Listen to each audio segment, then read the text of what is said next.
Chapitre 6. J'avais l'obligation tacite vis-à-vis de Camilla de lui faire connaître les véritables sentiments de Jaime à son égard.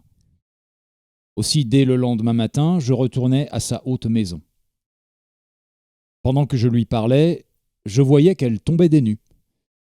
Elle avait encore vécu depuis 2 jours sur ses illusions, et maintenant elle entrait dans un terrible égarement. Son amour déçu devenait une colère éhontée. Je vis alors comme elle avait eu raison de me dire que son raffinement comptait peu au regard de sa passion et quelle violence brutale sommeillait chez cette recluse délicate, occupée de musique et de poésie. « C'est un chien !» cria-t-elle. « C'est un métis qui ne peut sortir de sa crasse et qui l'aime, et qui ne veut pas qu'il y ait autre chose. Il a peur de moi, parce qu'il sait que je vois tous ses défauts et toutes ses faiblesses. Il ne peut supporter un témoin. Il lui faut une putain aussi basse que lui. Et toi, tu es trop intelligent. Et un jour, il te tordra le cou. D'ailleurs, il te méprise et te déteste. Camilla, criez tant que vous voudrez, mais il est malheureux que vous vous abaissiez, ne serait-ce qu'en parole. En parole ? Je me suis abaissé bien autrement. » Elle me regarda avec ses yeux exagérément dilatés, que j'avais déjà remarqués au palais et par où se déformait presque désagréablement son beau masque. De plus, elle avait un geste déréglé. Elle touchait ses seins. Je me suis donné à un chien, au pire des chiens, à un usurpateur, à un homme qui a volé la liberté, la dignité. Ce qu'il m'a fait, il l'a fait à la Bolivie. Mais c'est une farce grotesque et odieuse qui ne durera pas.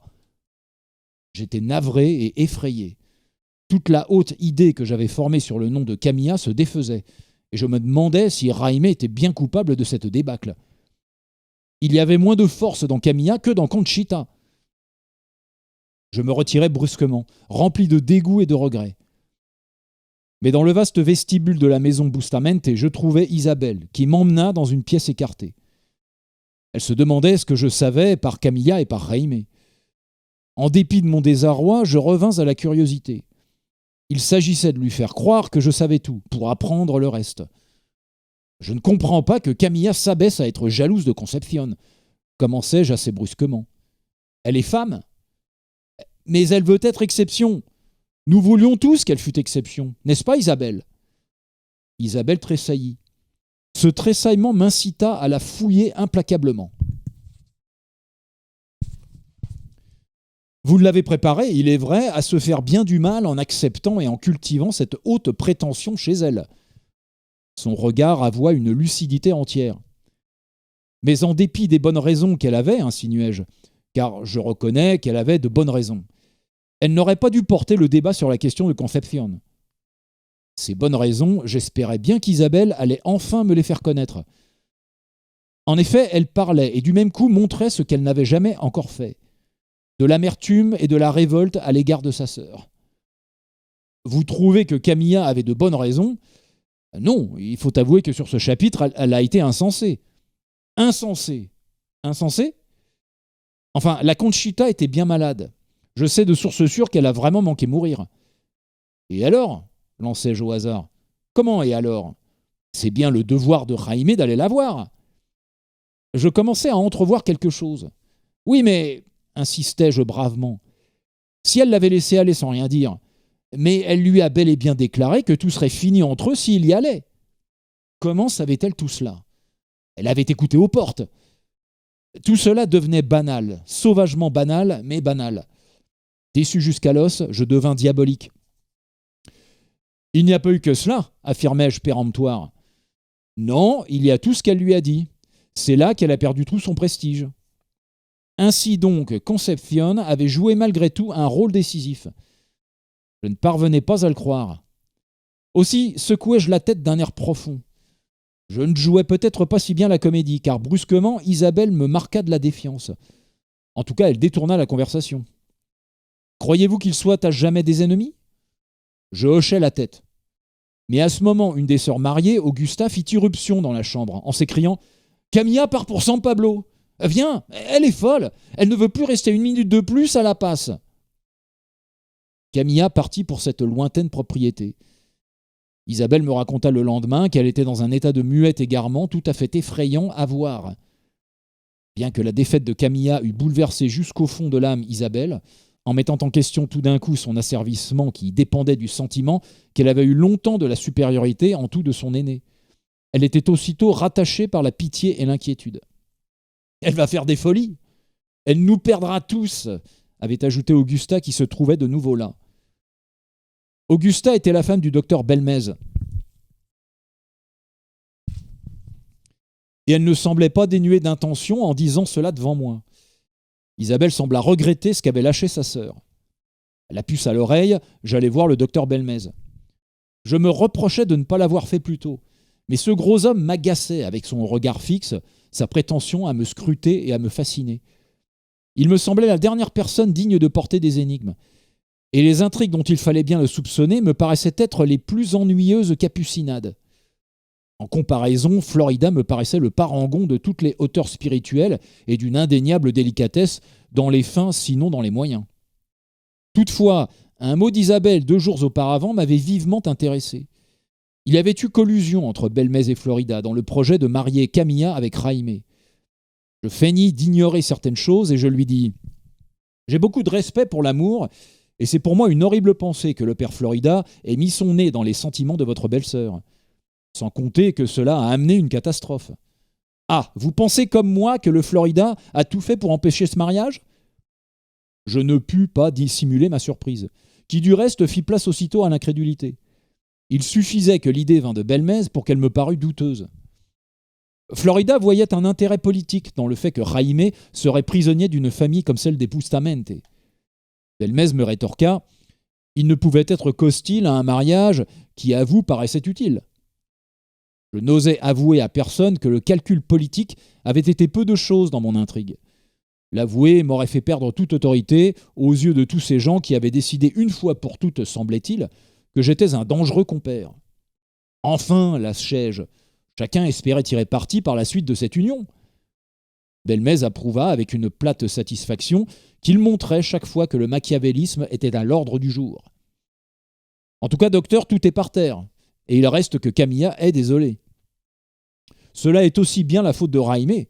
Il a joué là un jeu bien dangereux, vraiment dangereux.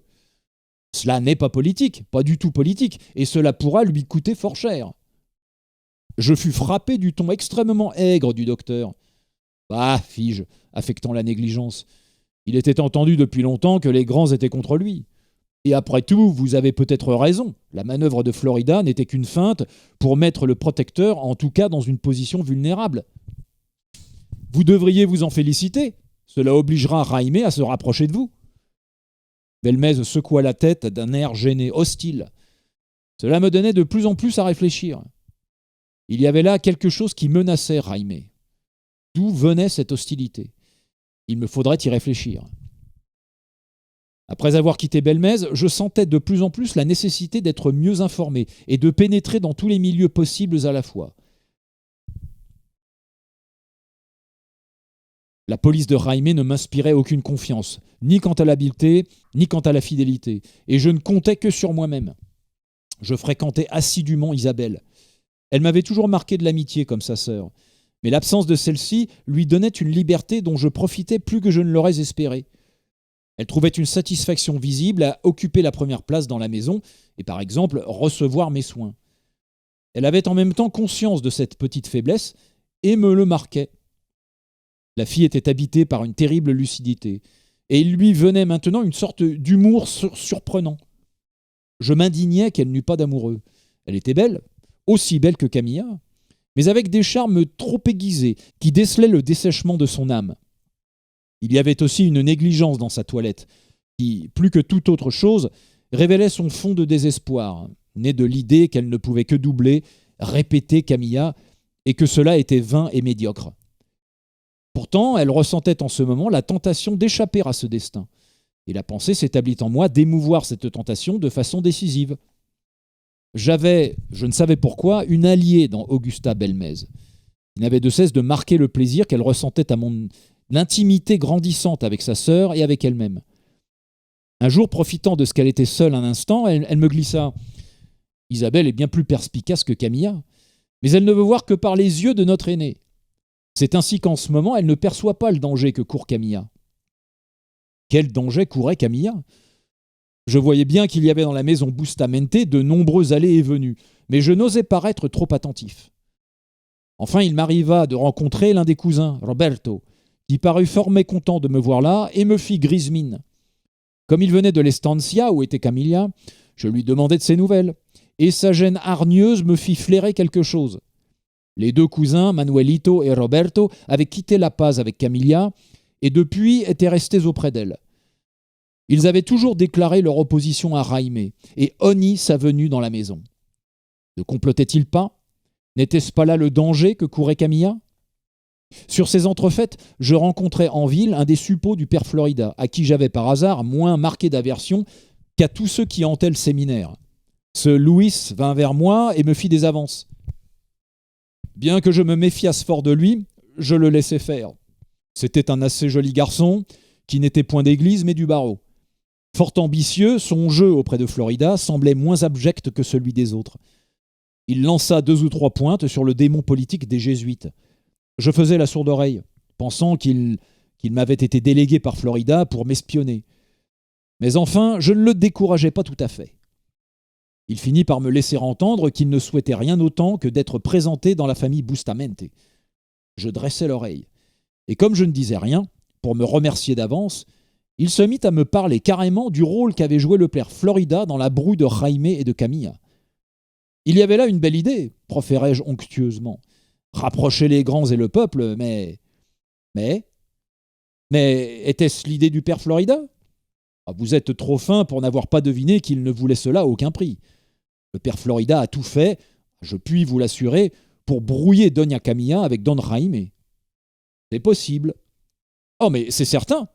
C'est triste à dire, mais le seul fait que le rapprochement avait été fait par vous le lui rendait détestable. Vous croyez que c'est à ce point? Le père Florida pense que vous tenez en Bolivie la place qu'il y devrait tenir. Il exagère, mais n'exagérez-vous pas vous-même le mal qu'il a fait? Enfin, Don Felipe, vous le savez aussi bien que moi. Sous la flatterie, je sentais percer une curiosité aiguë. Je ne sais rien. Je supposais que la police de Don Jaime. Je n'ai jamais affaire avec la police. Je me décidai à dire cela d'un tel ton qu'ils n'ont pu rien croire. Se vanter de sa vraie nature devant un tel individu eût été fâcheux. Enfin, soupira-t-il ironiquement, je dois donc vous apprendre que le père Florida a vu 2 fois Doña Camilla pour l'engager au mariage, mais qu'il s'est arrangé pour se faire filer par la police de Don Jaime. Et il a laissé traîner des notes de façon qu'on dut croire qu'il y avait une intrigue réglée chez les gens, dans laquelle entrait Doña Camilla elle-même, pour lier Don Jaime par ce mariage au sort des grands. Isabelle avait eu vent de tout cela et avait cru que Camilla s'était vraiment prêtée à tout. Et c'est pourquoi elle était si amère. Une autre lueur me vint. Il a mis le comble de ses habiletés, votre père Florida, en envoyant un certain billet. Il en a envoyé plusieurs, anonymes. Les uns anonymes, les autres signés de sa belle main, par calcul. Mais il y a eu un billet surtout. L'œil du jeune Louis brilla de gourmandise. « Je ne sais, dites-moi, vite !» s'écria-t-il. Eh bien, si Camilla est venue au palais, c'est parce qu'elle a reçu un billet. Ce billet était du père Florida, et bien tourné. Mon Dieu, cela aura été son chef-d'œuvre. Je donnerai mon titre de docteur en droit pour le lire. L'avez-vous? J'allais dire sottement « Non », mais je pris un air entendu. « Peut-être. » Ah, si vous me permettez jamais d'être votre ami, vous me le montrerez? Il tombait sans cesse dans la bassesse, mais s'en relevait aussitôt par une ironie gaie, exubérante, lascive, tournée vers tous. J'admirais la subtilité des ruses de Florida quand je fus seul. Le jeune Louis pouvait m'être très utile, et il fallait me l'attacher, de la manière qu'on peut attacher une espèce aussi traîtresse. Au lieu de chercher un prétexte médiocre qu'elle aurait éventé, je déclarai franchement à Isabelle que Louis rêvait de l'approcher. Elle était sortie de ses lisières, elle se laissa faire. En peu de temps, à ma stupéfaction, je vis qu'elle se plaisait au garçon. Je m'entretenais souvent avec Louis. Son air de contentement de plus en plus marqué m'en disait long sur ses progrès dans le cœur d'Isabelle. Il était sincèrement épris et sa gratitude semblait vouloir être sans limite. Je me méfiais. Vous continuez à voir le père Florida.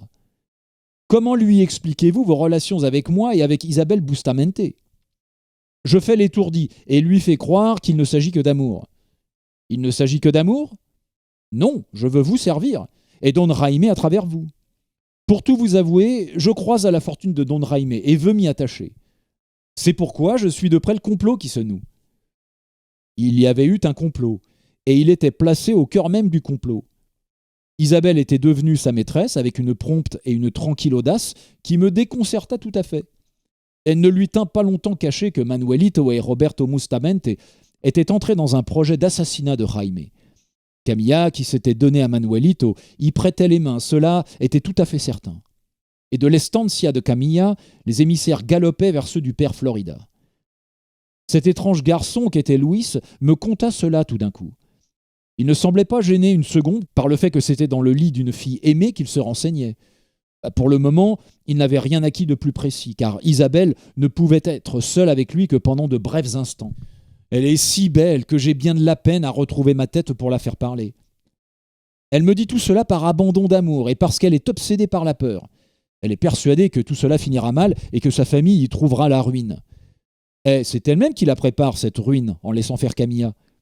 Non, car elle et moi, cher Don Felipe, nous espérons bien que le protecteur saura distinguer dans la famille Bustamante les bons des mauvais. Le coquin m'amusait et même me charmait, car toute sa bassesse était emportée dans l'air enivré que lui donnait son aventure. Il ne voulait nullement me cacher qu'Isabelle témoignait de la sensualité la plus heureuse. Louis, qui ne l'avait pas connue dans les environs de Camilla, ne pouvait en être étonné comme moi. Cette métamorphose ne m'en paraissait pas moins une des joies de ma vie, et c'était avec une intime satisfaction que, rendant visite à la jeune femme, je pouvais voir de temps à autre son masque, qui gardait l'apparence ancienne, craquer sous l'afflux du souvenir et de l'attente. Je m'incorporais cette joie secrète, d'autant plus savoureuse. Je tirais d'une telle conjoncture d'aussi grande consolation que de mes méditations théologiques, assez rares ces jours-là, car pour moi, qui ne suis pas initié au plus haut ravissement, le bien est autant que dans Dieu dans certains instants du monde, sans doute parce que Dieu y passe furtivement. Le tout est de savoir que ces instants ne peuvent ni ne doivent durer. Le bonheur fugitif d'Isabelle me faisait regretter, non sans amertume, l'échec de Camilla. Je me mis à imaginer l'état d'âme où celle-ci pouvait être maintenant, et je conçus la profondeur que son amour creusait pour sa haine. Je craignis pour Jaime autant que pour elle. Mais au fond de mon cœur, j'accueillais cette idée que, pour ces deux puissantes natures, empêchées par leur puissance même, la lutte engagée était la seule étreinte possible. Le moment n'était pas de rêver, bien que le rêve soit très utile. Je me demandais avec perplexité quelle conduite je devais tenir avec Jaime. Si je lui révélais ce que je savais déjà, lui, mal servi par sa police, risquait de tout gâcher. Mais si je me taisais, je pouvais lui faire perdre du temps ou même me rendre suspect. Je le voyais de loin en loin, et il me semblait de plus en plus absorbé par des projets militaires. Il organisait l'armée en vue de la guerre contre le Chili, et il mettait là un dévouement, une ardeur, un génie qui méritait de ma part la plus implacable vigilance.